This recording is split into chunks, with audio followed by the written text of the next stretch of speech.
U.S. jobless claims hold steady at 229,000.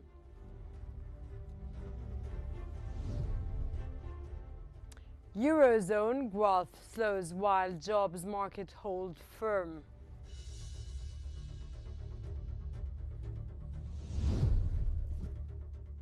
And the EU agrees 17th Russia sanctions package.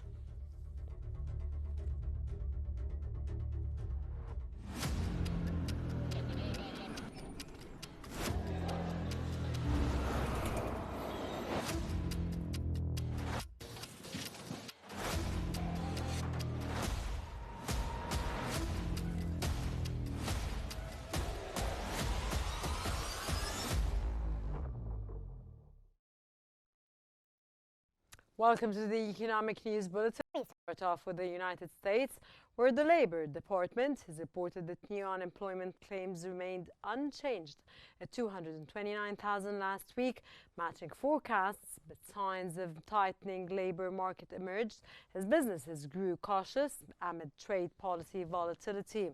While layoffs stay historically low, job openings are shrinking as small businesses reported the fewest unfilled positions since January 2021. The labor market shows mixed signals, with continuing claims rose slightly to 1.88 million and median unemployment duration lengthened rather to 10.4 weeks. The Commerce Department has shown that U.S. retail sales growth weakened in April, rising just 0.1% after a 1.7% surge in March as households scaled back spending amid economic uncertainty. Core sales fell 0.2%, reflecting consumer caution amid trade uncertainty. The data comes after the first quarter's 0.3% economic contraction, raising concerns about sustained spending power. It would be 31.59.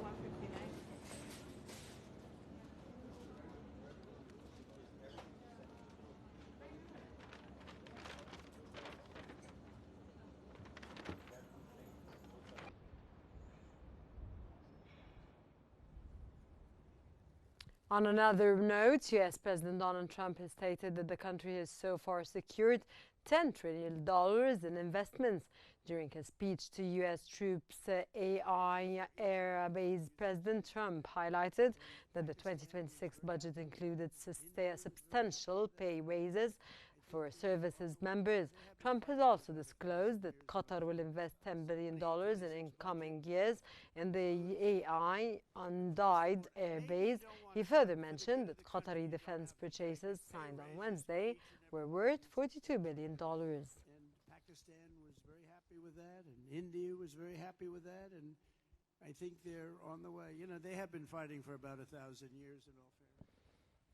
Goldman Sachs President John Waldron has indicated that while investors have recently reduced their holdings of US dollar assets, it signifies a move back to a more balanced currency exposure rather than a panicked sell-off.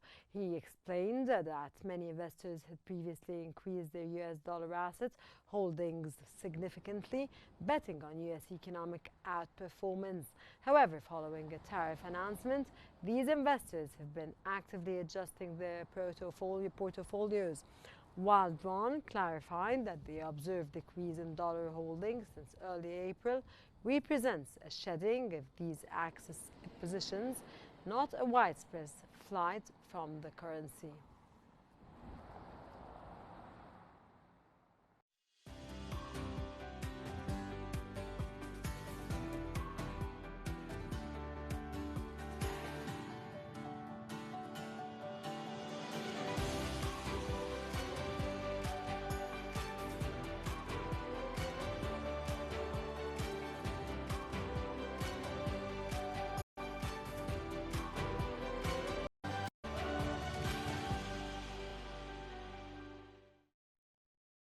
Reuters reported that EU Foreign Policy Chief Kaja Kallas has proposed a further loosening of European sanctions on Syria. The EU has already eased the sanctions related to energy, transport and reconstruction, as well as associated financial transactions. The new proposal would permit EU members states to fund Syria's defense and interior ministries for various cooperative efforts. Additionally, it suggests giving EU countries more flexibility in dealing with Syrian state entities concerning chemical weapons destruction and lifting sanctions on the Commercial Bank of Syria, while maintaining sanctions on individuals associated with the former Assad regime. This European Day with you. It marks the day of peace, and of course this is what we want. European Commissioner has stated that the EU and US have agreed to intensify talks on a possible trade agreement ahead of a European Union trade ministers meeting in Brussels.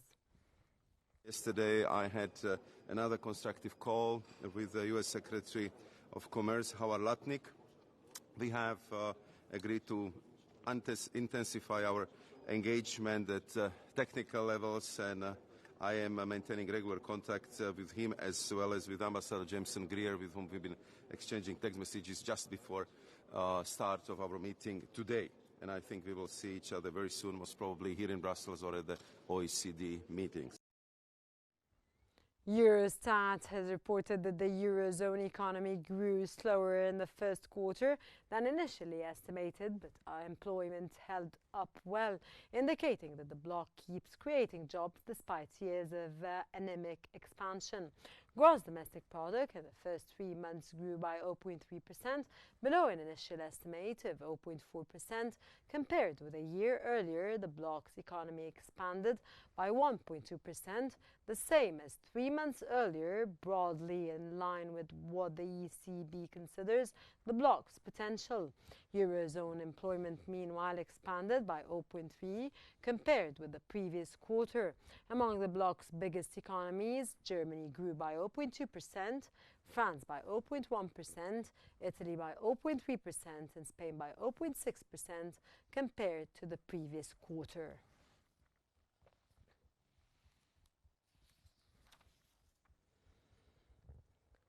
Still in Europe, where the Office of National Statistics has reported that the United Kingdom's gross domestic product rose by 0.7% between January and March, beating market forecasts of 0.6%. The growth marks a sharp rebound from the sluggish 0.1% expansion recorded at the end of last year. The rebound was driven by strong performances in the services sector, including retail, advertising and computer programming, along with a surge in production. However, construction output stalled, showing no growth. On an annual basis, GDP is up 1.3% compared to the same period last year. March alone saw a 0.2% rise, defying expectations of stagnation.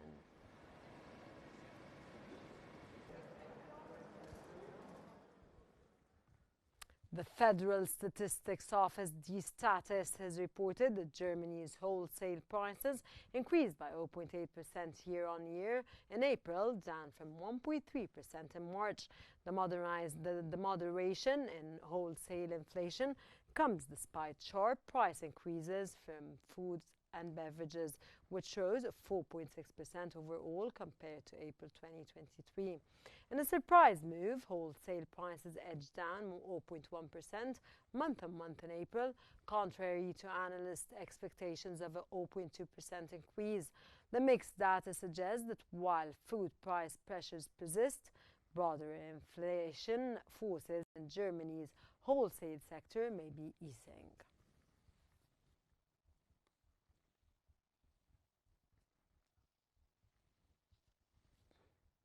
EU ambassadors have agreed on the bloc's 17th package of sanctions against Russia, first targeting its shadow fleet of oil tankers. In addition to the ships, the package adds new restrictions on 30 companies involved in the trade of dual-use goods, while 75 individuals and entities will be listed for links to Russia's military-industrial complex. The countries also agreed to expand their legal base for their sanctions on Russia. The new measures allow the EU to sanction fleets that destroy enemy cables and other physical assets. A further 20 entities and individuals were added to this list. Additionally, French foreign ministers stated that the bill would impose tariffs of 500% on countries that imported Russian oil.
The Australian Bureau of Statistics has shown that Australia's job market delivered a surprise surge in April, adding 89,000 new jobs, more than 4 times the forecast 20,000 gain. This marks the strongest monthly employment growth in over 1 year. Full-time positions led the charge with 65,000 new jobs for women, while the unemployment rate held steady at 4.1% as more workers entered the labour force.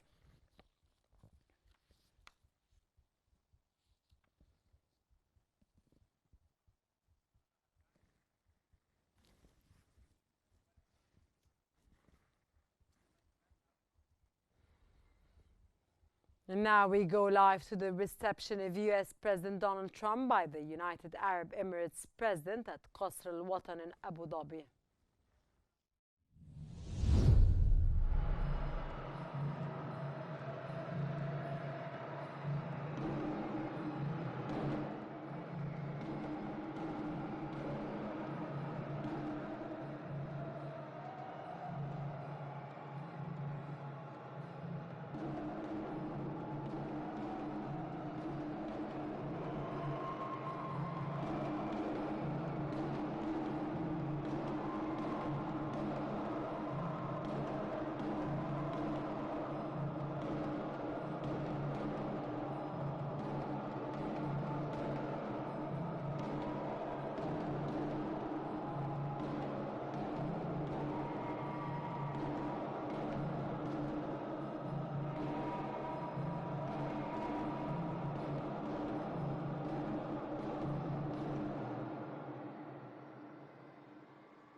As we just witnessed, this was the live, of course, arrival of President Donald Trump, U.S. President Donald Trump, to the United Arab Emirates, met by President Mohammed bin Zayed, of course, the President of the United Arab Emirates, receiving Donald Trump at Qasr al-Watan in Abu Dhabi.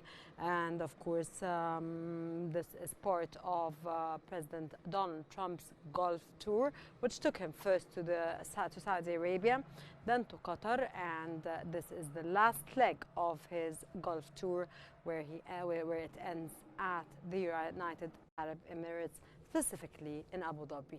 And we move on now with our economic news bulletin.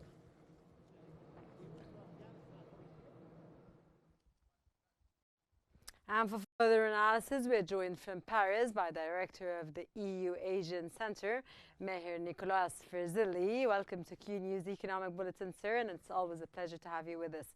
Given that 17 sanction packages have not deterred Russia, what critical gaps remain in the EU's approach, sir? Opinion, the EU doesn't have a lot of credibility left when it comes to the Russia-Ukraine crisis. You said it yourself.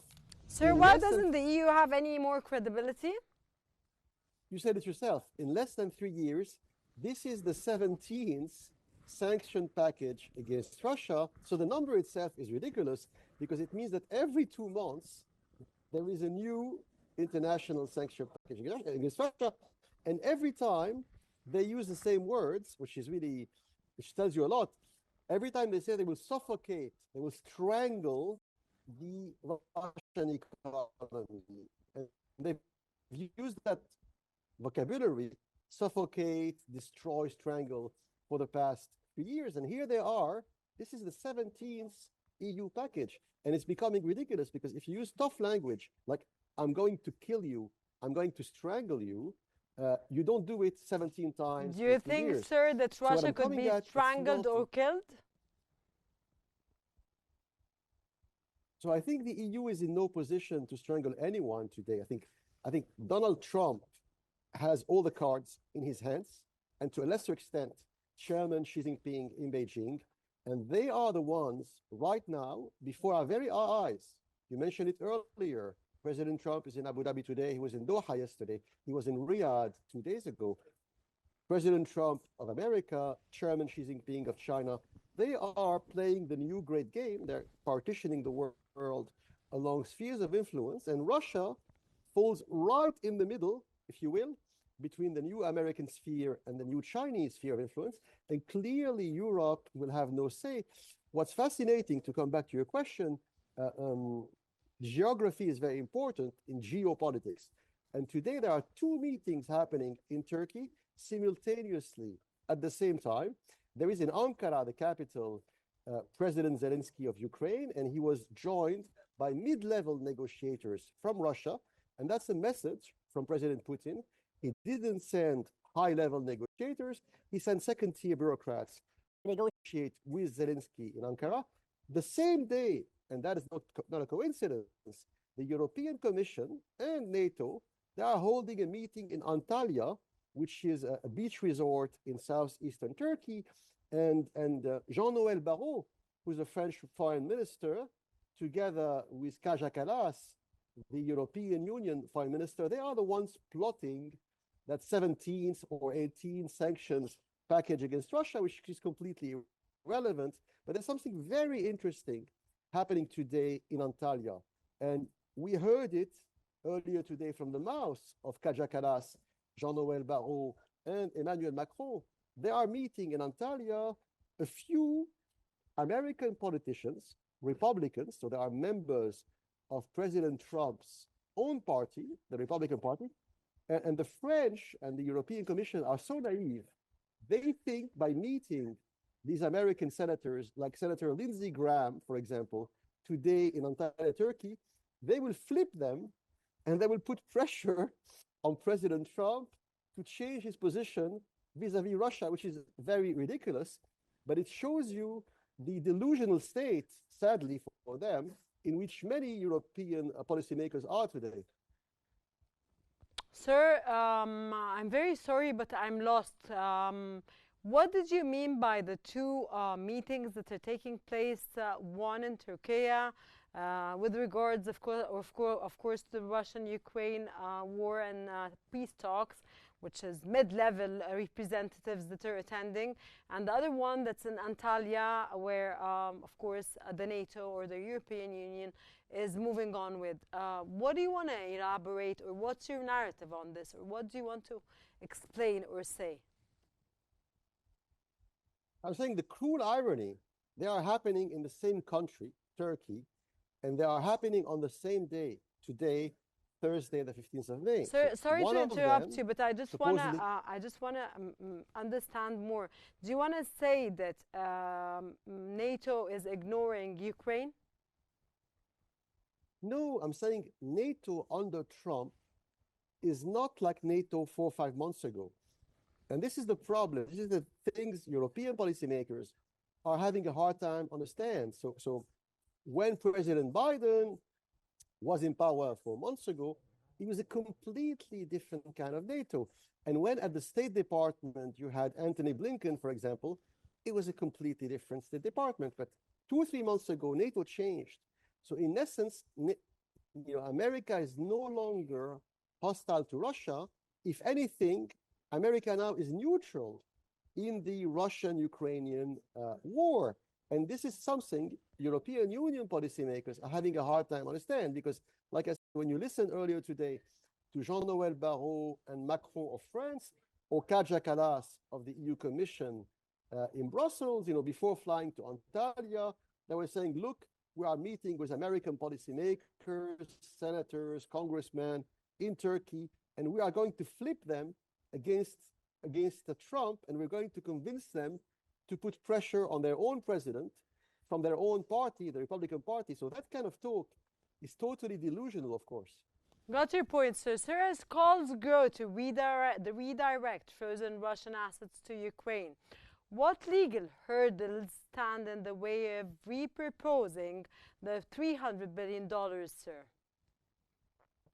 So that's very, very difficult, because clearly, to make a long story short, according to international law, as it has been practiced for the past 200 years or more than 200 years, it would be totally illegal to do so. So seizing the ownership of Russian assets and transferring them, like they are saying, to Ukraine, blah, blah, blah, would be completely illegal. What they have done in the past year, they have illegally, the Europeans have completely illegally taken the interest rates. So these Russian assets, they were unable to seize control of them, but they are freezing them, like putting them in a freezer or refrigerator.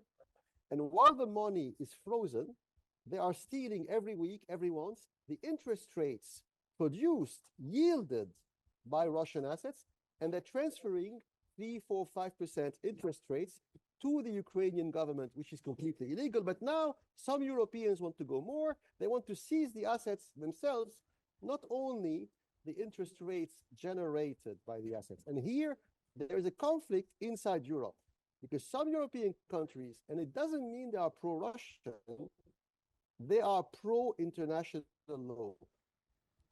For example, the Belgian government is not pro-Russian at all. That was Meher Niklas Ferzali from Paris, director of the EU Asian Center. Sir, it's always a pleasure to have your insights and informative, valuable knowledge. Thank you very much for joining us in our economic bulletin and for answering our questions.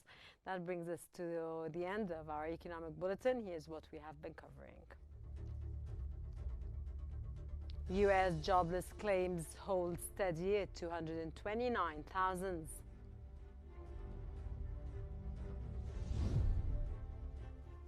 Eurozone growth slows while jobs market holds firm.